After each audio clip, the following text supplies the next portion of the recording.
Is this thing on? Right.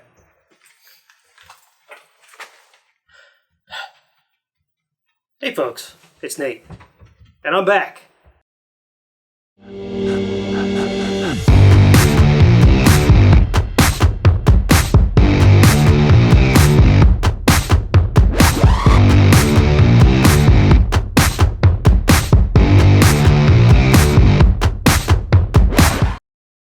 Or at least I'm back in the garage. So hi, welcome back. You guys have noticed I haven't been around for a while, but whatever. We won't go into that. Today, I have a little bit of a maintenance-y video. I've been fighting with an idle problem on the LJ for like, heck, 3 years maybe? And I've tried a bunch of stuff to try to fix it, and I'm finally just throwing parts at it. I've gotten to be a little desperate here. You might remember about 2 years ago, my wife and I went up to New Hampshire to visit the bearded Jeeper. And this guy in New Hampshire that you might have heard of, he kind of invited us to come up and go wheeling.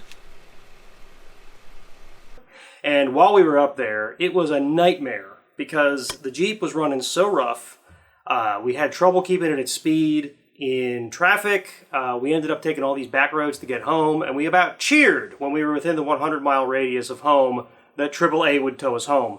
Luckily, we didn't need that, but it sure was a good feeling to know we were close enough to home that we could have if we needed it. It really put a damper on the whole vacation that we had planned, and, well, I've been fighting it ever since. It's part of the reason we got the trailer, to be honest. But still, even though I don't have to drive this thing every day anymore, I really want it to run well. So far, it hasn't been any trouble for a day on the trail. I can take it out. Sometimes it idles rough. Sometimes it's hard to start. Sometimes it'll start and then it'll sputter a bit before I can really get it going again. And it'll throw a P0171, I think it is, and a P0173, which are Bank 1 and Bank 2 lean engine codes. So, I've done things like I did a tune-up because it needed it anyway. I replaced all the spark plugs and the boots and the springs that are in there for the conductors. That helped a little, but it didn't fix the problem. I've run some fuel injector cleaner through it.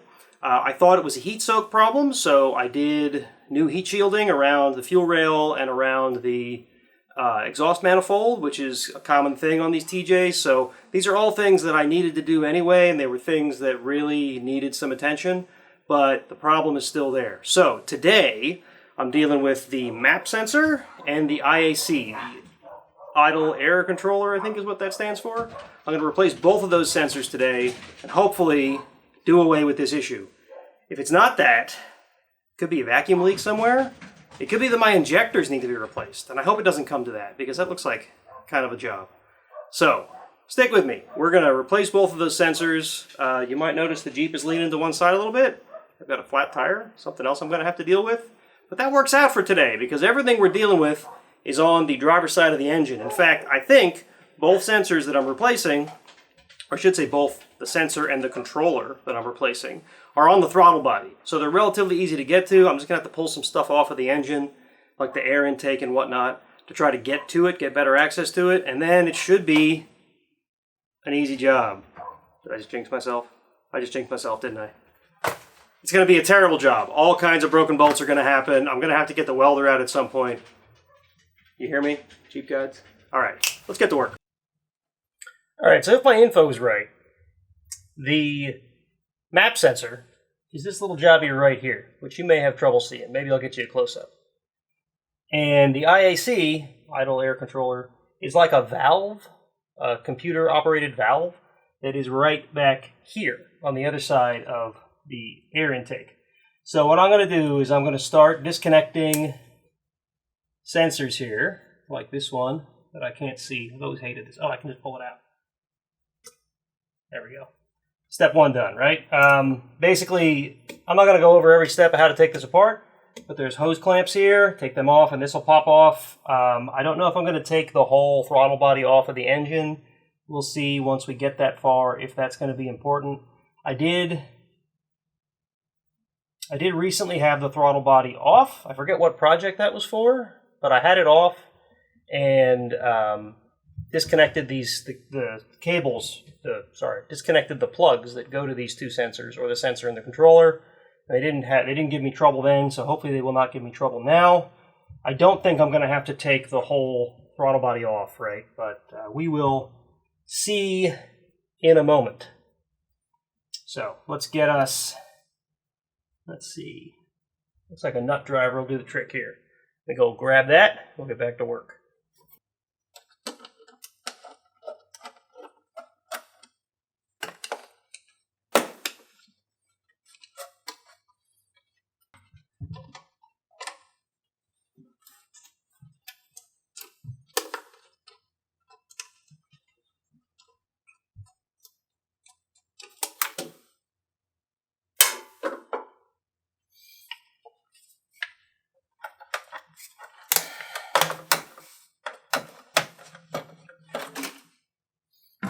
So what I'm doing here is fighting with the electrical connector on the MAP sensor.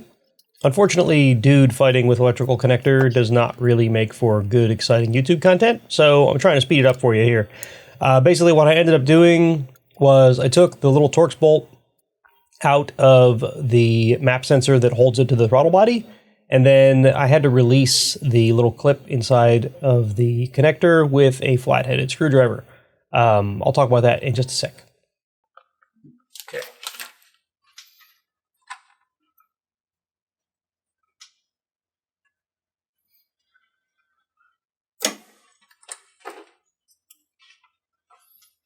I'll show you this a little better then, but on the bottom of the sensor, there's a little hose, little rubber hose that goes into the side of the throttle body, and that just kind of pops off. There's no retainer clip or anything on it, but that's the sensor.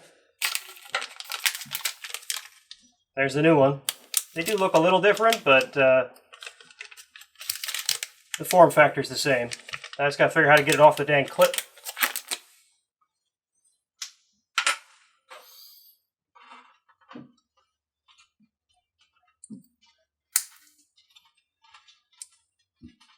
Okay, that's locked.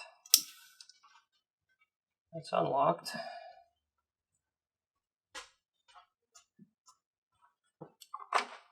It's like the release clip isn't releasing.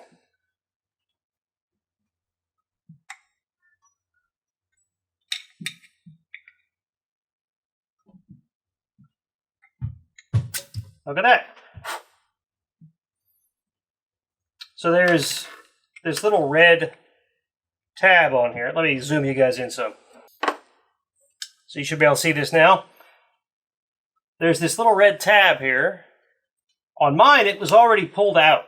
It was in this position. So I assumed that that was the locked position. It must be that somewhere along the way, either I popped that out and forgot to put it back, or who knows who did it. But you will find it pushed in. You'll have to pull it out. And then this is supposed to release the little tab in there, but it wasn't working for me. So I had to take it off and use a flat-bladed screwdriver to pop it open. You got really easy access to it here. All right, I'm not going to put this back on yet because I want to see what kind of a job it is to get to the IAC first. And if that's easy to get to and I don't have to take all this off, that'll be great. If this is going to be in the way is the problem, right? I don't want this to be in the way if I have to take this all off. So, all right, another clip.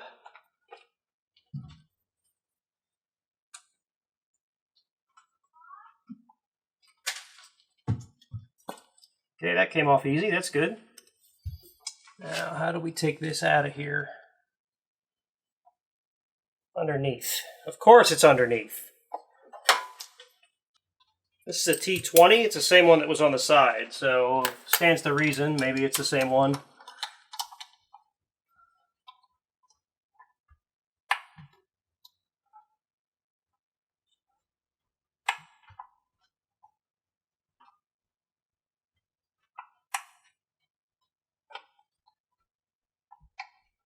There we go. I just got to get the ratchet in there.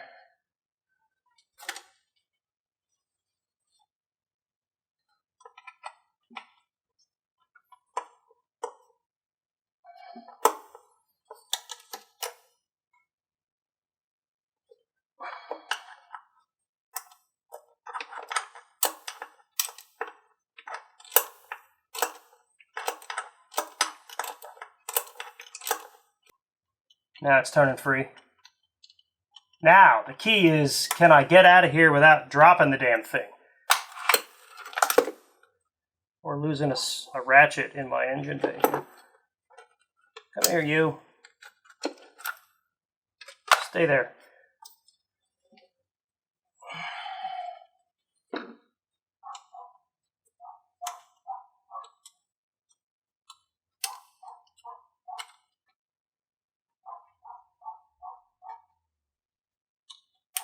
There it is.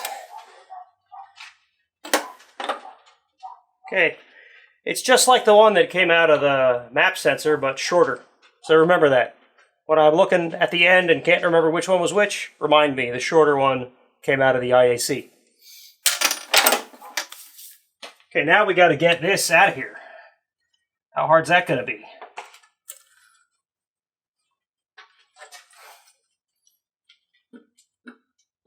It's moving.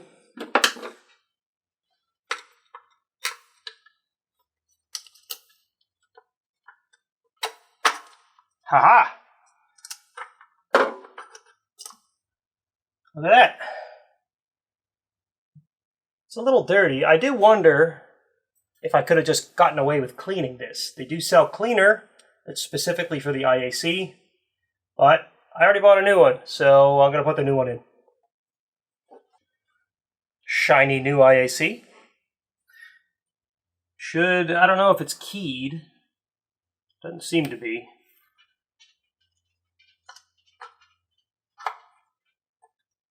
I guess if the thing lines up, then you got it right. The bolt hole.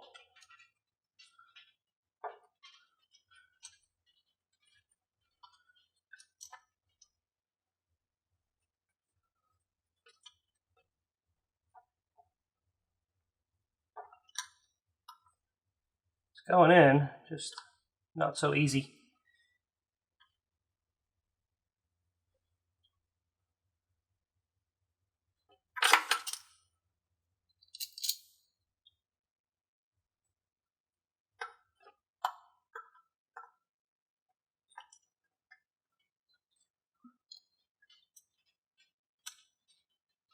All right, so now I have to get the bolt that mounts the IAC back in. You probably couldn't see this that well in the video, but there is a single mounting hole at the bottom of the IAC, and it's really hard to get to. You really can't see it. You can't get to it easily. You can barely feel it. I only knew it was a Torx on a hunch because the other bolts on the throttle body were also a Torx. So you have to try to get the thing lined up, and it doesn't seem to be keyed. I think I just really lucked out and got the hole lined up right away. Then I took it out and stuck the bolt into it so that I could line it up a little more easily. And then I struggled just to get the darn thing to thread in, which was also difficult to do. But at any rate, once I got it threaded, I used that to line it up right, and then I just kind of wiggled it into place, and you'll be able to see that as I'm going here. Seems pretty good and snug there. Doesn't move at all, that's a good thing. Plug it in. Make sure to close the safety thing in. If I can. There it is. Okay, there's one done. Now this guy,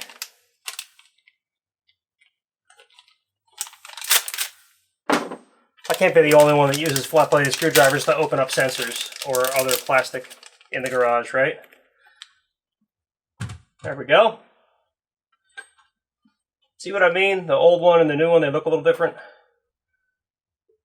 They are very similar, but a little bit different. You see that versus this? Maybe it's just a new design. I don't know. Doesn't matter. Let's get it all hooked up.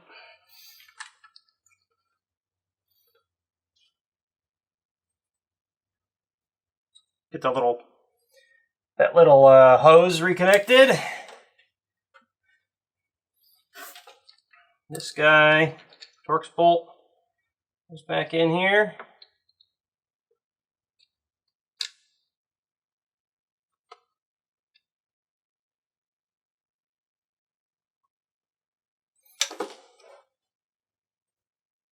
Don't need any extension for this one.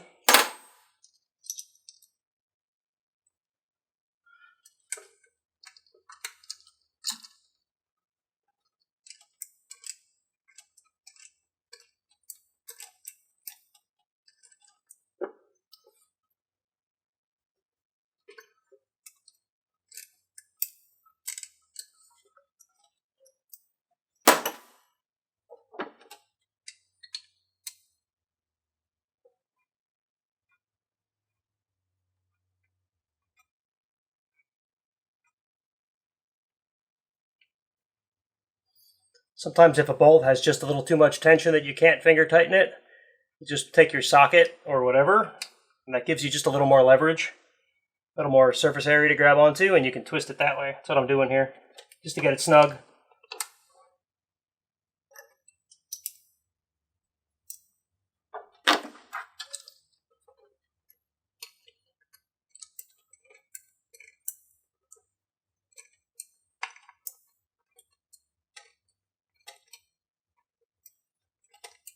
Now this is just to hold the thing on here, now that I have it off, right?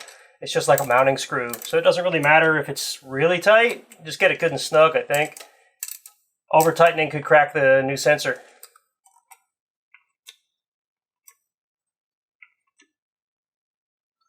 Okay. Good and snug. Get the plug back on it. Click. Safety wire. That's all we unplugged, right? I think it's all we unplugged. Except for this guy here that we pulled off. Where'd he go? It's gone! Here it is. No. Here. This, I think that's the intake temperature sensor, if I remember correctly. He's back in. Get the air intake back on.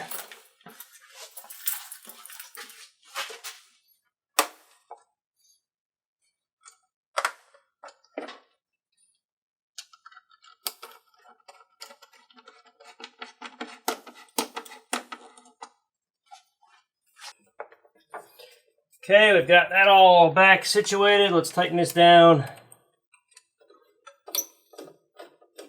I did do the other end, by the way. I'm not forgetting about it. Sensor's on. IAC's on and connected. Temperature sensor that we pulled out is reconnected. Now, I think we're reassembled. Now I got to go get my tablet, which is what has my scan tool on it. I will clear my codes and see if they come back.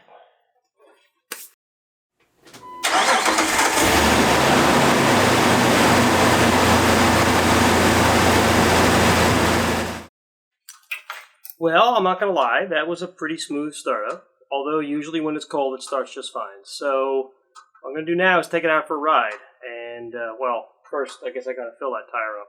Then I'm going to take it out for a ride, and we'll see how it goes. Alright folks, I'm back from my little test drive, and I got to say, I am optimistic. One test drive isn't enough to convince me that the problem is fixed, but the first startup went really well. But it usually doesn't have a lot of trouble on a cold startup. It's usually after it's up to temperature, and it's usually after it's on a really hot day and up to temperature. Today, it's in the 80s. Not exactly a really hot day. It's warm, not hot. I did take it out for about a 15-mile trip, 10-15 miles or so. I gave it a couple really good punches, good hard accelerations, no issues. That was one of the times that I would notice it in the past. I'd get kind of a stutter. Stutter wasn't there. I turned it off and started it back up twice while I was on my test drive. No issues. That's one of my common problems where once it's up to temp, I'll stop, turn it off, turn it back on before it's really had a chance to cool off, and then it would idle really, really rough. Didn't do that today. I even did it just a minute ago as soon as I pulled it into the garage here after the whole trip. And I can still feel the heat coming off the radiator right now, so it's definitely up to temp. Not like a hot day of wheeling, definitely not a good comparison there, but I'm not going to be able to compare it to that until I go wheeling again. Anybody want to go wheeling? Let's go wheeling. I want to test this thing out. Anyway, I'm optimistic is the best I'm going to say for now. I think I've probably fixed it, but I don't like to say it's fixed until I've had some time in the seat, and I just don't have time for that today. So, folks, I hope you have enjoyed the video. I know it was nothing crazy today, no awesome off-road upgrades or whatever. This is really just some basic maintenance stuff, but I've made stuff like this in the past, and you guys have liked it, so I'm going to keep doing it. Please, if you do like this kind of content, go ahead and subscribe. This is primarily the sort of stuff that I put out just in the garage, working on my little LJ. I am probably going to have more JK content because we'd like to start a mild build on the wife's JKU so she can get a little more into the sport and get a little more of an aggressive look to her Jeep. But man, JK mods are freaking expensive. I don't know how you guys afford these JLs out there. My gosh. I also want to say that if you are watching this before the end of October 2022, we're doing a giveaway. And if you go to SWBCrawler.com/giveaway, I think is the URL. I'll put it in the description of the video. You can enter. All you got to do is give me your email address, your first and last name, and at the end of October, I will draw a winner for $75 gift certificate to the SWBCrawler shop. I know it ain't much, but you know what? I can't give away much else. Sorry. At any rate, folks, thanks for watching. Remember, get out there and wheel. If you want to check us out, go to SWBCrawler.com. If you want to join our community and chat with me, there's a link in the menu at the top for Discord. I think if you go to community.swbcrawler or something like that, I've got a redirect. It'll take you to our Discord community. You can chat with me and Blaine, pretty much. Everyone else is gone. We want more people in. Come on in. Come on in, folks. All right, folks. Thanks for watching. I'll catch you in the next one.